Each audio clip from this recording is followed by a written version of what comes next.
اللہ اکبر اللہ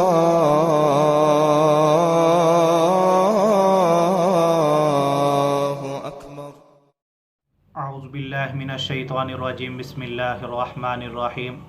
قال اللہ تبارک و تعالی فی القرآن المجید والفرقان الحمید، ان اللہ وملائکتہ یصلون علی النبی یا ایہا الذین آمنوا صلوا علیہ وسلموا تسلیما، اللہم صل علی سیدنا و مولانا محمد وعلی آل اصحاب سیدنا و مولانا محمد وبارک وسلم، یا صاحب الجمال و یا سید البشر، من وجهک المنیر لقد نور القمر، لا يمکن الثناء کما کان حقہ۔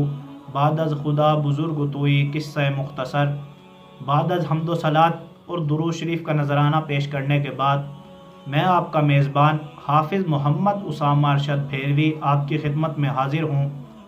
اللہ تعالیٰ قرآن پاک کے اندر ارشاد فرماتا ہے، فَنَجْعَلْ لَعْنَةَ اللَّهِ عَلَى الْكَاذِبِينَ، کہ اللہ تعالیٰ بھی جھوٹے پر لعنت فرما رہا ہے، اور بہت سی احادیث کے اندر اس کے جھوٹ کے بارے میں سخت وعیدیں آئی ہیں۔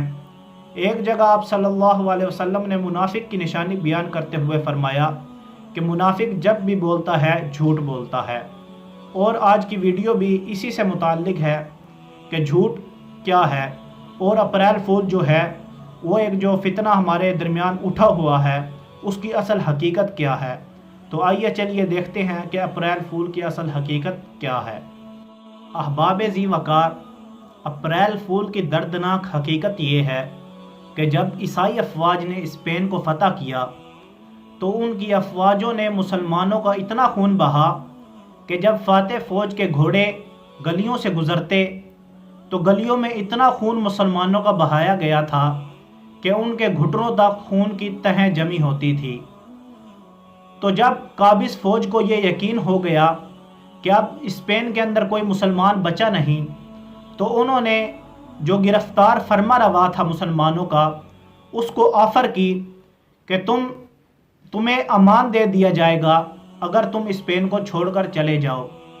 تو اس کو پکڑا اور اس کو کہا کہ تم اپنے آباء و اجداد جہاں سے تمہارے آئے تھے وہیں واپس چلے جاؤ۔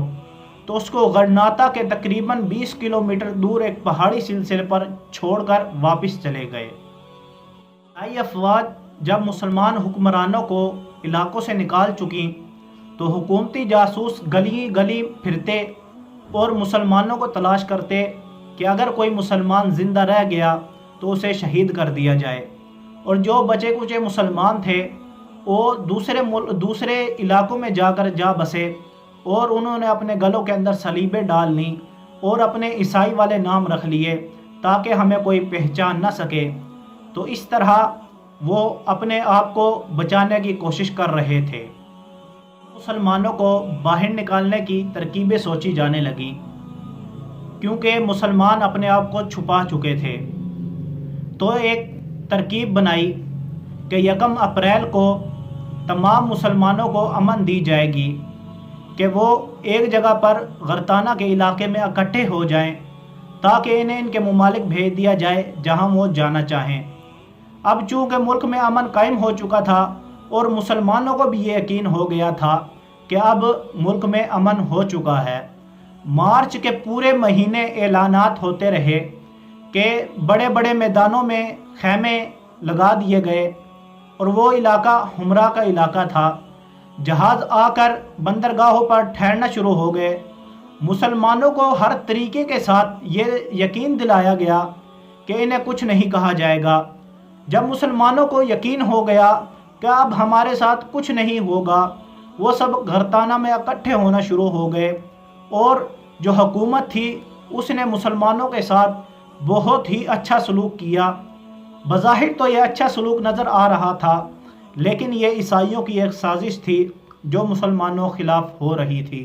باب ذی وقار، یہ تقریباً 500 سال پہلے کی بات ہے کہ 1 اپریل کے دن تمام مسلمانوں کو جو اکٹھا کیا گیا تھا ہمراہ کے علاقے میں، ان کو اس بحری جہاز کے اندر بٹھایا گیا اور عیسائیوں کے محلات کے اندر جشن منانے کی تیاریاں شروع ہو گئیں جرنیلوں نے تمام مسلمانوں کو، جس میں بچے، بوڑھے، جوان، عورتیں اور مریض بھی تھے، تمام کو جہاز کے اندر بٹھا کر جرنیلوں نے الوداع کیا اور ان کو صحیح منصوبہ بندی کے تحت عین سمندر کے درمیان جا کر ڈبا دیا گیا اور ابدی نیند سلا دیا گیا۔ تو اس کے بعد محلات کے اندر جشن منایا گیا کہ ہم نے اپنے دشمنوں کو مار دیا ہے۔ تو اسپین کی سرحدوں سے نکل کر یہ بعد میں ایک عظیم دن منایا جانے لگا، جسے انگریزی میں آرسٹ اپریل فول کا نام دیا گیا، یعنی 1 اپریل کے بیوقوف۔ باب ذی وقار آج بھی یہ عیسائی بڑے جوش و خروش کے ساتھ اس دن کو مناتے ہیں اور لوگوں کو جھوٹ بول بول کر بیوقوف بناتے ہیں۔ تو اس بدترین دن کے، جو مسلمانوں کی قتل و غارت کا ایک بہت بڑا دن تھا، اس کو لوگ بڑی خوشی کے ساتھ مناتے ہیں اور مسلمان بھی اس میں آج کل بڑھ چڑھ کر حصہ لیتے ہیں۔ اس کی اصل وجہ یہی ہے کہ ہمیں اس کی اصل حقیقت کا نہیں پتہ اور ہم بھی لوگوں کو جھوٹ بول بول کر بیوقوف بنا رہے ہوتے ہیں۔ تو اس کے بہت سے درج ذیل برے نکات ہیں جو آپ کے سامنے پیش کرتا ہوں۔ وہ یہ ہیں: دشمنوں کی خوشی میں شرکت کرنا، نفاق میں ڈوب جانا، جھوٹ بولنا اور ہلاکت پانا، اللہ کی ناراضگی مول لینا، مسلمان بہن بھائیوں کی تباہی اور بربادی کا جشن منانا، مسلمان بہن بھائیوں کو مصیبت میں ڈالنا، دنیا اور آخرت میں تباہی ہے۔ احباب ذی وقار، اب آپ کا ہی فیصلہ ہے کہ آپ نے کس سائڈ پر جانا ہے، جشن منانا ہے یا نہیں منانا۔ تو یہ وہ چیزیں ہیں، یہ وہ اصل حقیقت ہے، دردناک حقیقت ہے بلکہ، کہ جو ہم اس اپریل فول کے دن اپریل فول کے ذریعے بناتے ہیں۔ اور یہ وہ چیزیں ہیں جو ہمیں سوچنے کی ضرورت ہے اور اس پر صحیح طریقے کے ساتھ لوگوں کو آگاہ کرنے کی ضرورت ہے کہ ہم نے اس دن جشن نہیں منانا، بلکہ امت مسلمہ کو یہ بتانا ہے کہ اس کے پیچھے اصل حقیقت کیا ہے۔ تو اللہ پاک سے دعا ہے کہ اللہ پاک ہم سب کا حامی و ناصر ہو اور ہمیں دین اسلام پر صحیح طریقے کے ساتھ چلنے کی توفیق عطا فرمائے۔ وآخر دعوانا ان الحمد للہ رب العالمین۔ اللہ اللہ اللہ